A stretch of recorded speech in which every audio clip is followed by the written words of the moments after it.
कुर्ती पर डिजाइनिंग की full video I hope कि आपने वीडियो के पार्ट 1 में देख ली होगी। नहीं देखी तो लिंक आपको डिस्क्रिप्शन बॉक्स में मिल जाएगी। आज मैं इसके स्लीव्स और दुपट्टे की डिजाइनिंग आपके साथ शेयर करूंगी। तो हेलो एवरीवन, वीडियो के पार्ट 2 में आप सभी का फिर से स्वागत है। इस वीडियो में मैं आपको डिजाइनिंग के साथ साथ कुछ ज़रूरी बातें भी बताऊंगी जिसको आपने पेंटिंग करते टाइम ध्यान में रखना है। तो चलिए शुरू करते हैं।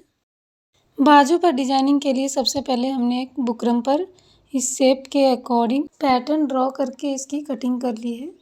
अब इसी शेप को एक वाइट पेपर पर इस तरह से रखते हुए हमने इसकी मार्किंग कर लेनी है।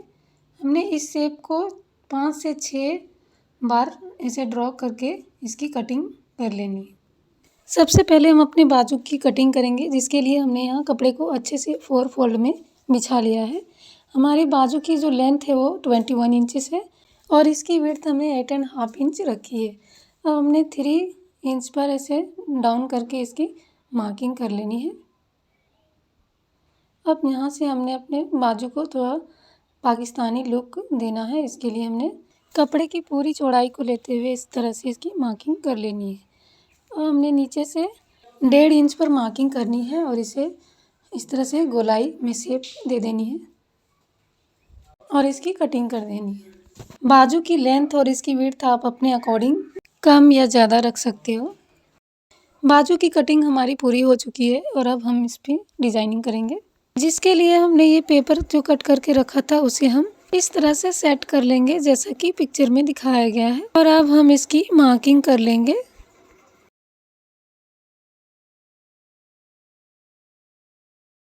मार्किंग हमारी हो चुकी है और पूरी डिजाइनिंग का जो पैटर्न रहेगा वो कुछ इस तरह से रहेगा। अब हम इसमें कलर करेंगे। यहाँ हमने ब्लू कलर वाली पेंट इस्तेमाल की है। कलर करते टाइम आप एक चीज़ का ध्यान रखें कि विदाउट वाटर मिक्स किए ही पहले आप इसकी लाइनिंग बना लें, क्योंकि डायरेक्ट आप वाटर मिक्स करके इसकी पेंटिंग करोगे तो पेंट हमारा इस तरह से फैल जाएगा और डिजाइनिंग से बाहर निकल जाएगी। तो आप पहले डायरेक्ट इस तरह से बोतल से ही आप इसकी लाइनिंग बना लें। उसके बाद बीच में पानी मिक्स करके भी आप इसकी फिलिंग कर सकते हो। पानी आपने बिल्कुल थोड़ी मात्रा में ही मिक्स करके इसकी पेंटिंग करनी है। पेंटिंग पूरी हो जाने के बाद इसके चारों कॉर्नर को इस तरह से लाइनिंग देते हुए इसे मिला लेनी है, जैसा कि पिक्चर में दिखाया गया है। पेंटिंग हमारी पूरी हो चुकी है और बाजू के पूरे कॉर्नर पर हमने सिलाई के बजाय इसे ग्लू से चिपका लेनी है। सबसे पहले हमने एक फोल्ड करते हुए इसे पूरे में चिपका लेनी है।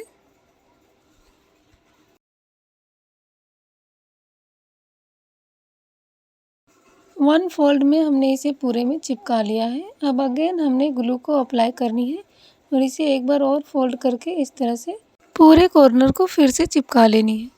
बाजू पर हमारी जो लटकन लगी है उसे बनाने के लिए हमने यहाँ 7 डिफरेंट कलर में फैब्रिक ली है और इसे कुछ इस तरह से स्क्वायर शेप में इसकी कटिंग कर लेनी है।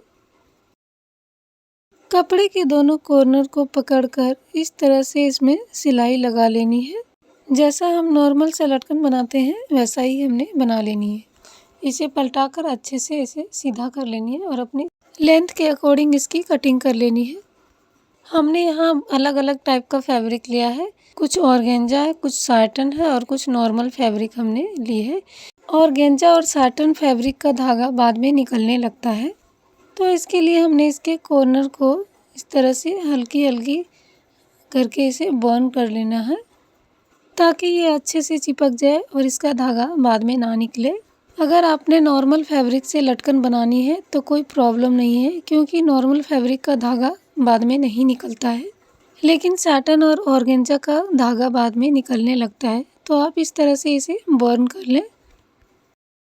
पिक्चर के अकॉर्डिंग हमने यहाँ 7 कलर्स यूज किए हैं फैब्रिक के और इसे हमने लटकन का शेप में बना लिया है। अब मैं इसे आपको बाजू पर लगा के दिखाऊंगी। सबसे पहले हमने नीडल से धागे को ऐसे लेकर पक्का कर लेनी है 2 बार। अब हमने यहाँ गोल्डन कलर में 2 मोती लेनी है और इसे भी नीडल में इंसर्ट कर लेना है। उसके बाद हमें ग्रीन कलर में ये लटकन लेनी है और इसके कॉर्नर पर कुछ इस तरह से नीडल को डालते हुए इसे भी लगा लेनी है। अगेन हमने उसी कॉर्नर पर नीडल को डालते हुए पर्ल्स के अंदर से नीडल को निकाल लेनी है ताकि हमारा ये एक बार और मजबूत हो जाए धागे के साथ।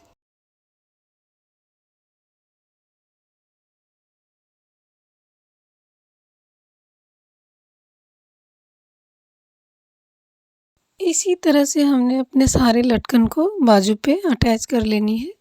एक ज़रूरी बात आपको ये बतानी थी कि आप फैब्रिक और पेंट दोनों की क्वालिटी में कॉम्प्रोमाइज़ ना करें। अच्छी क्वालिटी की ही पेंट और फैब्रिक का चूज करें ताकि आपकी मेहनत पर अगर पानी भी फिरे तो उसका कलर ना निकले। कपड़े को धोने के बाद भी इसका कलर ना निकले। बाजू पर पूरी लटकन हमारी लग चुकी है और कुछ इस तरह का फाइनल लुक आ रहा है देखने में। अब हम अपने दुपट्टे की डिज़ाइनिंग करेंगे जिसके लिए हमने ये पैटर्न ड्रॉ करके रखा है। हमने ये फ्री हैंड ही ऐसे ड्रॉ कर लिया है। पिक्चर के अकॉर्डिंग डिज़ाइनिंग उतनी क्लियर नहीं आ रही थी इस समझ में, तो इसे मैंने अपने समझ से ही मिलता जुलता पैटर्न बना लिया है। और अब हम इसे अपने दुपट्टे के एक कॉर्नर पर ऐसे फ्री हैंड ही ड्रॉ कर लिए है। आप पेपर पर बड़ी साइजेस में फ्लावर ड्रॉ करके इसे अपने दुपट्टे के नीचे रख कर भी इसकी मार्किंग कर सकते हो ऐसे। ये सिर्फ मैं आपको समझाने के लिए दिखा रही हूँ। मैंने दुपट्टे पर ऐसे फ्री हैंड ऐसे देख देख के इसकी मार्किंग कर ली है क्योंकि ये पैटर्न मैंने खुद से ही बनाया था। बड़ी वाली फ्लावर को एक छोटी वाली फ्लावर से इस तरह से अटैच करते हुए उसकी भी मार्किंग कर ली है। मार्किंग हमारी पूरी हो चुकी है और अब हम इसकी पेंटिंग करेंगे जिसके लिए हमने इसे एक बड़ी सी टोकरी में इलास्टिक के साथ इसे सिक्योर कर लिया है। पेंटिंग करने के लिए सबसे पहले हमने एक पिंक कलर लेनी है, एक रेड कलर और एक वाइट कलर। इन तीनों शेड को ऐसे मिक्स करके हम पेंट बनाएंगे। सबसे पहले हमने रेड कलर एक बाउल में निकालनी है। उसके बाद पिंक कलर का थोड़ा मात्रा लेना है और थोड़ी मात्रा में वाइट कलर लेनी है और इसे अच्छे से मिक्स कर लेनी है। पानी हमने बिल्कुल थोड़ी मात्रा में ऐड करनी है। यहाँ हमने 2 से 3 ड्रॉप ही पानी ऐड की है।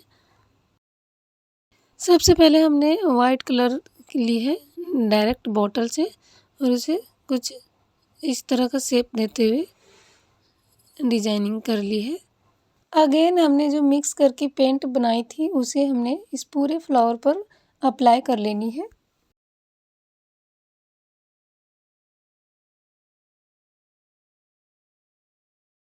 पेंटिंग हमारी ऑलमोस्ट पूरी हो चुकी है और अब हम इसकी साइडिंग करेंगे जिसके लिए हमने डायरेक्ट बोतल से ही वाइट कलर लेकर इसके कॉर्नर पर हल्का हल्का करके इसकी मार्किंग कर ली है जिससे लुक अच्छा आता है। और अब हमने पिंक कलर और वाइट कलर दोनों को हल्की मात्रा में मिक्स करके इसकी साइडिंग मारनी है। इससे हमारा फ्लावर और भी खिला खिला और फ्रेश दिखता है। तो ऐसे ही हमने अपने अकॉर्डिंग पूरे फ्लावर पर इसकी साइडिंग कर लेनी है।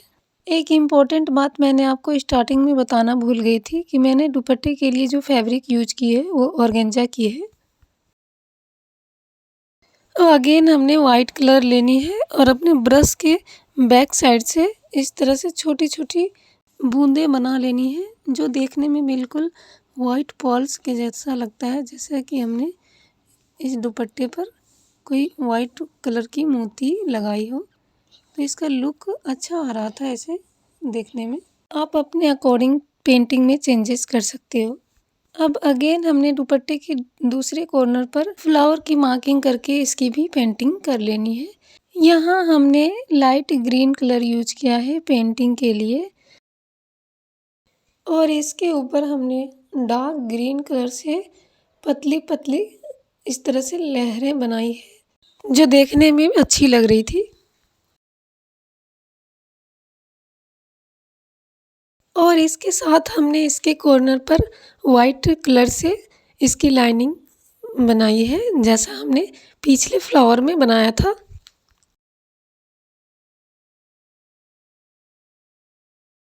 पत्तियों के बीच में जो हमने छोटी छोटी पतली लहरें बनाई थी उसके ऊपर हमने पिंक कलर से दोबारा लाइनिंग दे देनी है। बड़ी वाली फ्लावर के साथ साथ छोटी वाली फ्लावर को भी हमने इस तरह से पेंट कर लिया है। दुपट्टे के चारों कॉर्नर पर हमने फ्लावर बनाई है, 2 आगे और 2 पीछे। और लास्टली हमने दुपट्टे के चारों कॉर्नर पर इस लेस से इसकी पूरी डिटेलिंग की है। वीडियो अच्छी लगे तो चैनल को ज़रूर से सब्सक्राइब कर लें।